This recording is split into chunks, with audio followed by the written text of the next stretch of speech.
SEBI chief Adani को बचाने का कोशिश नहीं कर रहा है। इस देश के प्रधानमंत्री जी ही बचाने की कोशिश 24 घंटा करते हैं। सैया भेल कुतवाल तो अब डर काहे का। पैसे वालों के लिए कानून उसकी जागीर है। कानून को वो कुछ समझते ही नहीं है। और पैसे वालों के लिए कानून बिकता भी है। तो बड़े मियाँ तो बड़े मियाँ, छोटे मियाँ सुभान अल्लाह। हर डाल पर उल्लू बैठा, अंजाम गुलिस्ता क्या हो। ये जो परिस्थिति है पूरे देश की,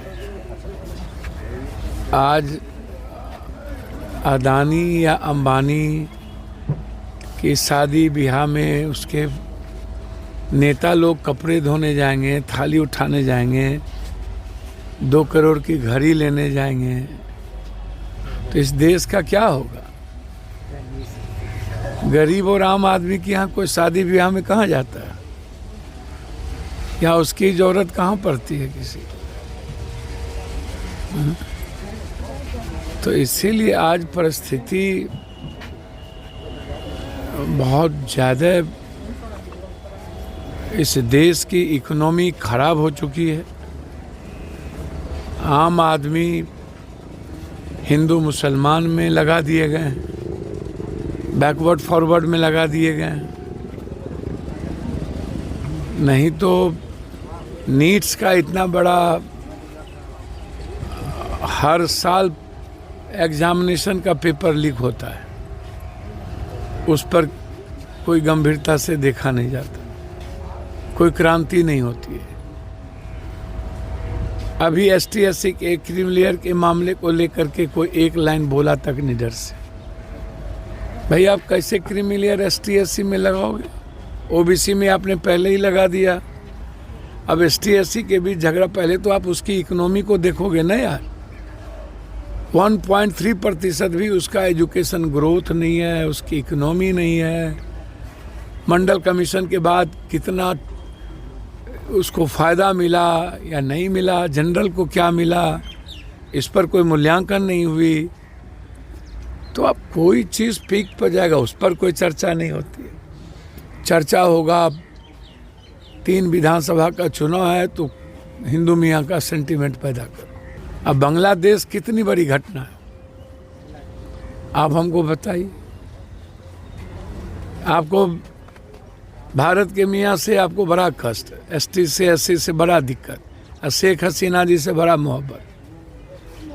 सारा पैसा आप उठा करके बांग्लादेश तो भारत की इकोनॉमी से ज़्यादा सस्टेनेबल है ना भाई।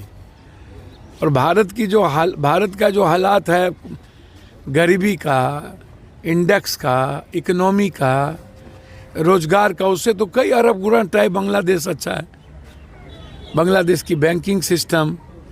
लेकिन आज बांग्लादेश हमारा जो सबसे अच्छा दोस्त है, वो भी चाइना के हाथ में हमने कठपुतली बना दी, और अमेरिका ने इंटरनल झगड़े लगा दिया। ये कोई स्टूडेंट का आंदोलन या आरक्षण के आंदोलन की लड़ाई थोड़ी थी। वहाँ किस बात का लड़ाई होगा। देखिए बड़ी विचित्र पॉलिसी है यहाँ की। मीडिया ने क्या की कि बांग्लादेश के यूथ आरक्षण के खिलाफ सड़क पर है। आप आरक्षण का डिमांड कर रहे हैं। भैया जाति जनगणना का डिमांड कर रहे हैं। ये हमेशा यहाँ का चैनल बाइफरकेट करता रहता है। तो बांग्लादेश में आज हमें याद आता है इंदिरा गांधी, जिसने पाकिस्तान बांग्लादेश को अलग करके एक आज़ादी के पहले से लेकर के जो हालात थे, उसको भारत के लिए एक बेहतर दोस्त बनाया।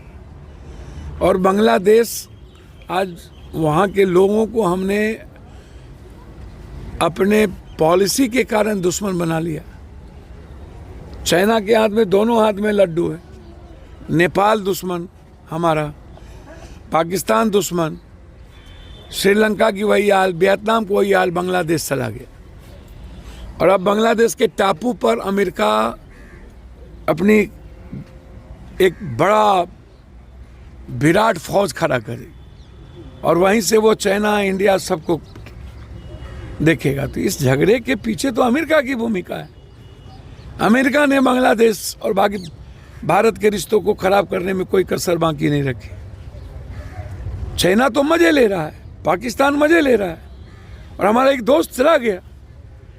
तो हम तो पड़ोसियों को भी नहीं बना के रख पाए और ना ही अपने लोगों को हमने हिफाजत कर पाई वहाँ, और ना ही हम बॉर्डर हिफाजत कर पाते हैं, ना हम अपने लोगों की हिफाजत। भारे बा हिंदू आंख में जरा सा भी शर्म और लिया है तो आप फोर्स भेजिए, फौज भेजिए, सो आप करेंगे नहीं। तो इसीलिए जैसे ही भारत की इकोनॉमी अदानी अंबानी का सवाल आएगा, फिर कोई नया घटना, कोई नया शगुफा होगा। विशेष राज्य का दर्जा जो है अब ये बीजेपी वाले और लालू यादव जी, बिहार का बंटवारा में दोनों आदमी की भूमिका रही। बिहार का बंटवारा नहीं होना चाहिए। बिहार का बंटवारा हुआ तो विशेष पैकेज मांगा गया, अलग अलग मुद्दे पर हम लोगों ने मांगा। बंद पड़े फैक्ट्री पर मांगा, हम लोगों ने नई फैक्ट्री को रिहैबिलिटेशन के लिए मांगा, 1 रुपया नहीं दी। 1.25 लाख 1,000 करोड़ की बात इन्होंने आरा में की, नहीं दिया। विशेष राज्य की बात भाजपा के नरेंद्र मोदी ने ही गांधी मैदान में कहा था कि आप हमारी सरकार बना दो, हम आपको विशेष राज्य देंगे। 1 बार नहीं, 3 बार। फिर जब पीएम बने तो इन्होंने 1.25 लाख 1,000 करोड़ की घोषणा की। फिर जब बाढ़ में आए तो 5,000 करोड़ की घोषणा की उसने नीतीश के साथ। हम लोगों ने देखिए, नदी जोड़ने की बात थी, वो नहीं हुआ। स्मार्ट सिटी की बात थी, वो नहीं हुआ। बंद पड़े फैक्ट्री की बात थी, वो नहीं हुआ। हाई डैम बनाने की बात थी, 40,000 लगभग मेगावाट बिजली उत्पादन करके नेपाल को भी देना था और सरप्लस बिजली हमको भी जरूरत थी, हम बाहर से नहीं खरीदते। तो हाई डैम पर हमने कोसी ब्रिज, हाई डैम जो है कोसी पर जो बनाने की थी वो नहीं हुआ। हमने नेपाल से आज तक बातचीत नहीं की। तो भैया हर चीज़ों में उल्टा बोलते रहना, वो तो मैं कुछ नहीं उस पर कह सकता। लेकिन मेरा मानना है कि बिहार को अलग अलग जोन बना के, जैसे कोसी सीमांचल है जहाँ पर लगभग 12-13 नदियाँ, सबसे ज़्यादा फूड प्रोसेसिंग पर फैक्ट्री यहीं होगी, सबसे ज़्यादा डेयरी यहीं पर होगा, दुनिया में सबसे ज़्यादा दूध हमारे यहाँ होता है और हम उस पर काम ही नहीं करते हैं। मखान सबसे ज़्यादा होता है, काम ही नहीं करते हैं। मक्का होता है, काम ही नहीं करते हैं। किशनगंज में सौंपी, कटहल, अनानास की खेती होती है, उसका हम बाजार नहीं दे पाते, उसको हम बहुत तवज्जो नहीं दे पा रहे। अब किशनगंज, अररिया, इस इलाके की गरीबी को देख लीजिए, हालात आप देख लीजिए। हमने तो आपको रोटी दिखाई और भुजिया दिखाई कि आदमी कैसे जीता है, इसको आप समझिए। पर कैपिटा इनकम क्या है? तो अब इससे ज़्यादा मापदंड किसको चाहिए विशेष राज्य? इसीलिए मगध को आप पानी के लिए विशेष पैकेज दे दीजिए और कोसी, मिथिला, सीमांचल को आप 2.25 करोड़ मजदूर यहाँ से पलायन करता है लगभग इस इलाके से, उसको रोकने के लिए आप 10 मखान, मक्के पर फैक्ट्री कर दीजिए। आप बढ़ावा दीजिए पशुपालन को, तो पशुपालन को भी बढ़ावा नहीं देंगे, कुछ को नहीं देंगे और उल्टे गाली देंगे। तो बिल्कुल बकवास बातें हैं। विशेष राज तो हर परिस्थिति में 14 करोड़ बिहारियों का ये जिंदगी से जुड़ा है, लाइफलाइन है, इसको आप अलग नहीं कर सकते।